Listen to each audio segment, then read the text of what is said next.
Todo ano, no 9 de maio, os russos celebram com uma grande parada militar a vitória na Segunda Guerra Mundial contra os nazistas. É assim desde 1946. Nos anos de jubileu, o hábito é fazer uma celebração muito maior, convidando os representantes dos países aliados. Foi assim nos 50 anos da vitória em 1995, nos 60 em 2005 e, sim, na última sexta-feira, os 80 anos. O presidente Lula estava lá. Das Américas, além de Lula, foram só outros dois. Miguel Díaz-Canel, ditador de Cuba, e Nicolás Maduro, claro, ditador da Venezuela. Mas olha, a lista de chefes de Estado é maior do que essa, tá? O chinês Xi Jinping foi, os líderes da Belarus, Armênia, Azerbaijão, Mongólia, umas ex-repúblicas soviéticas ali da Ásia Central, tinham ainda alguns países africanos também. É mais fácil listar quem eram os líderes de países democráticos na parada desse ano. Chefe de governo tinha um monte, democratas só dois. Roberto Fico, premier da Eslováquia, e Lula. 29 chefes de Estado ou de governo, só dois democratas. Foi uma festa de ditaduras, tá? Por que Lula foi? O que quer dizer a ida de Lula? Bem, vamos em partes. A primeira é a seguinte: aqui no Brasil, a gente celebra o dia da vitória sobre o nazismo, o dia da vitória na Segunda Guerra na Europa, em 8 de maio, não no dia 9. Quase todo mundo adota essa data, que foi quando o marechal nazista Wilhelm Kittel assinou a rendição incondicional alemã perante os marechais soviéticos Georgy Zhukov e britânico Arthur Tedder, representando os aliados. Só que esse documento foi assinado quando passava pouco das 11 da noite em Berlim. Já era madrugada do dia 9 em Moscou. Então, alguns países do universo soviético durante a Guerra Fria adotaram também a data 9 de maio. Belarus, Geórgia, Cazaquistão, Sérvia, só tem uma exceção. Um bocado pela proximidade ideológica da extrema-direita israelense com Putin, o governo Netanyahu adotou em 2018, também como feriado nacional, o 9 de maio como dia da vitória sobre os nazistas. Outro ponto, essa festa russa, ela já foi mais respeitada. Em 2005, na festa dos 60 anos, olha, o americano George W. Bush foi, o francês Jacques Chirac, o alemão Gerhard Schröder, assim como Junichiro Koizumi do Japão. O que mudou nesses últimos 20 anos? A invasão da Ucrânia foi uma ruptura violenta. Desde o fim da Segunda Guerra havia um pacto de não escrito, sabe, de que os países mais poderosos militarmente não faziam guerras de anexação. Ninguém invadia país vizinho para ampliar seu território. Isso era coisa que havia se encerrado justamente com a Alemanha nazista. Ao invadir a Ucrânia, Vladimir Putin rompeu esse tabu. E ao rompê-lo, tornou possível imaginar novamente ações assim. É por isso que o temor de a China invadir Taiwan retornou. É por isso que Donald Trump se sente mais à vontade para falar de anexação territorial do Canadá, do Panamá, da Groenlândia. Não é que ele vá fazer essas coisas. É que elas voltaram a ser imagináveis. É por isso que o governo Netanyahu começa a falar em anexar Gaza, o que era, de novo, inimaginável só 5 anos atrás. O mundo desceu 2 degraus na escala da civilidade. Veja, esse é justamente um dos sinais mais fortes das crises das democracias no mundo. O fato de que não são mais valores democráticos que ditam as regras não escritas daquilo que países podem e não podem fazer. É um rastro do enfraquecimento de inúmeras democracias, da ascensão da extrema-direita que ele próprio, Vladimir Putin, representa, que aconteceu a invasão da Ucrânia. Mas Lula escolheu ser um dos 2 líderes democratas numa lista com outros 27 ditadores. Bem, vamos para Robert Fico, o primeiro-ministro eslovaco, o outro democrata. Qual o perfil dele, hein? É daqueles políticos que atacam ideologia de gênero, que quer proibir casamento homoafetivo e pretende banir do país todos os imigrantes, principalmente os islâmicos. Ataca combativamente a imprensa, as ONGs e, claro, considera que os partidos de oposição são uma ameaça à democracia. É antiliberal, enfatiza todas as tradições culturais eslovacas, é democrata apenas porque seu país ainda é uma democracia, exatamente como um Donald Trump, como um Jair Bolsonaro. Por que ele viajou para Moscou? Porque considera que é preciso celebrar a Rússia, que liberou a Eslováquia durante a Segunda Guerra, e porque se põe em oposição à política da União Europeia em relação à Rússia. Um último ponto. O PIB da Eslováquia representa menos do que 5% do PIB brasileiro. É uma economia minúscula. Então, por que Lula escolheu ativamente se unir com os mais importantes antidemocratas do mundo? O presidente Lula, vejam, diz que a imprensa brasileira está politizando demais essa visita. Bem, uma reunião com chefes políticos é uma reunião política. E mesmo que o Itamaraty escolha, por conta própria, analisar a visita com as lentes que bem deseja, o mundo entendeu a reunião em Moscou como um encontro do eixo das ditaduras. Tudo quanto é líder democrático fez questão de não ir. Tudo quanto é ditador fez questão de ir.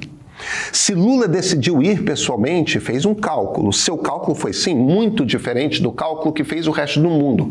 Só tem um problema nessa história. O Brasil ter escolhido fazer uma leitura solitária não vai mudar a maneira como o mundo vê a ação brasileira.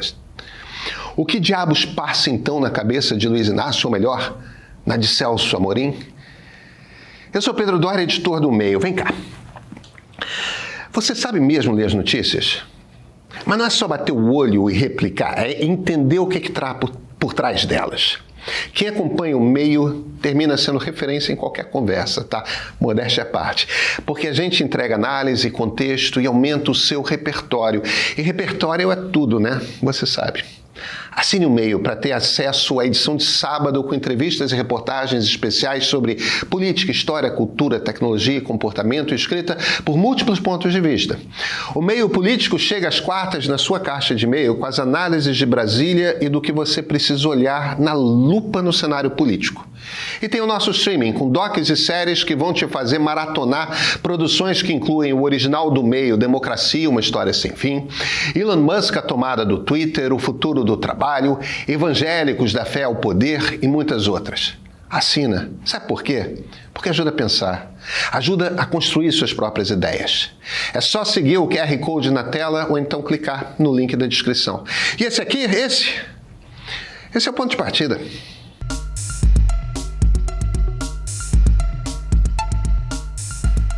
Luiz Inácio Lula da Silva ganhou a eleição de 2022 com pouco mais de 60 milhões de votos. Jair Bolsonaro teve 58 milhões. 51% contra 49% arredondados, mas a diferença foi mais próxima mesmo de 1,5 pontos percentuais, tá? Foi muito apertado. Lula venceu porque, além daqueles que sempre votam nele, ganhou o voto de dois grupos bastante específicos que jamais votam nele. Mulheres periféricas, evangélicas, conservadoras, que tinham alguns problemas com Bolsonaro. A maneira como ele lidou com a Covid e seu incentivo às armas. Os homens periféricos gostam das armas. As mulheres não. Elas entendem que o efeito real da arma em casa, aquela na mão, sobra ou para elas ou para os seus filhos. E teve um grupo que a Quest das pesquisas chama de sociais liberais.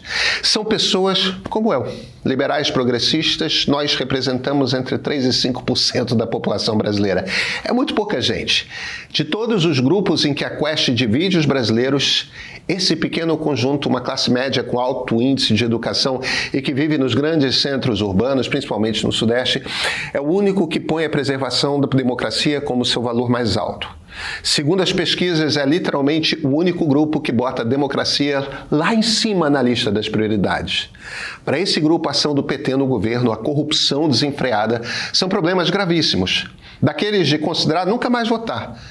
Só que do outro lado estava Jair Bolsonaro. Para muitos brasileiros, não era óbvio que Bolsonaro tentaria um golpe. Para esse grupo, era não só óbvio, como se tornou fundamental derrotá-lo. Mesmo que fosse ao pesado custo de votar em Lula.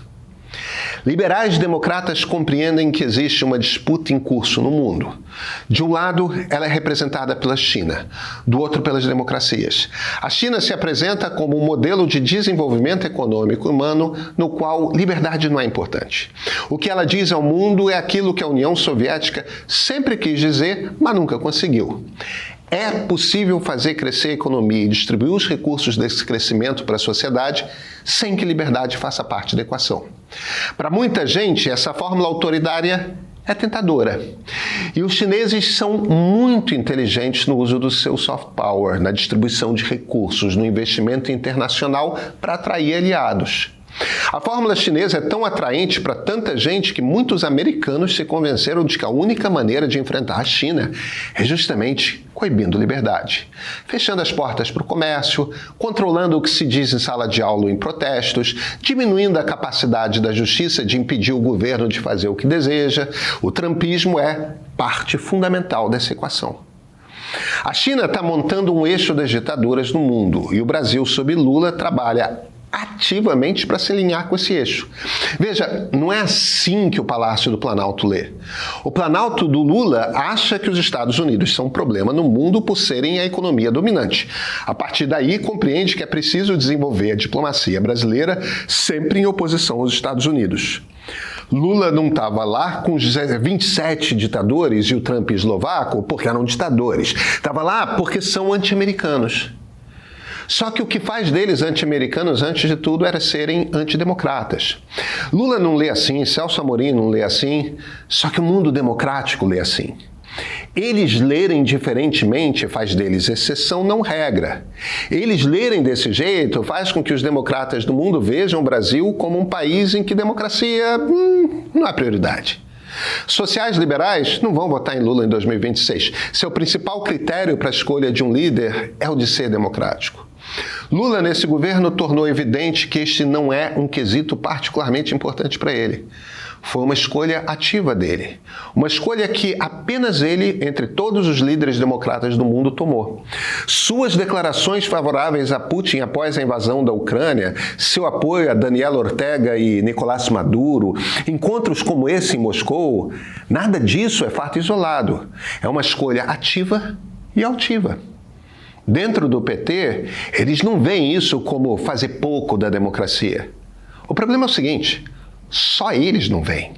A crise da democracia não se combate país a país, se combate coletivamente, ela é mundial. Uma democracia fortalecida fortalece outras democracias pelo exemplo. É missão de toda a democracia incentivar o surgimento de mais democracias.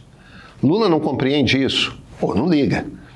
Para se eleger em 2026, ele vai precisar de outros votos, porque aqueles fundamentais para a sua eleição em 2022 não vai ter.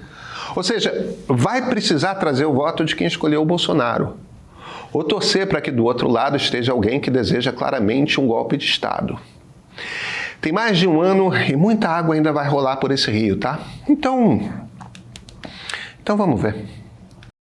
Você lembra do Me Too? Aquele movimento em que muitas mulheres quebraram o silêncio e expuseram casos de abuso de poder e violência sexual contra elas? Pois é, agora é hora de levar essa conversa para um nível ainda mais profundo, envolvendo mulheres e homens de todas as gerações e estilos de vida. É isso que propõe a série Me Too e Agora, que acabou de entrar no streaming do meio. A produção discute o tema para além das manchetes, examinando fatores que permitem que o assédio sexual persista no ambiente de trabalho. Os episódios mostram também como a cultura popular, a desigualdade salarial, a discriminação de gênero e as questões interconectadas de raça e classe afetam a forma como a sociedade vê as mulheres. E olha, homens também são envolvidos nessa discussão, tá? Para debater caminhos que tragam mudanças positivas e duradouras. Assina o Meio Premium e assista agora. E olha, quem é Premium ganha acesso também a 2 revistas semanais, descontos em cursos, novidades em primeira mão e participação na nossa comunidade. Experimenta, tá? Duvido que você não vai gostar.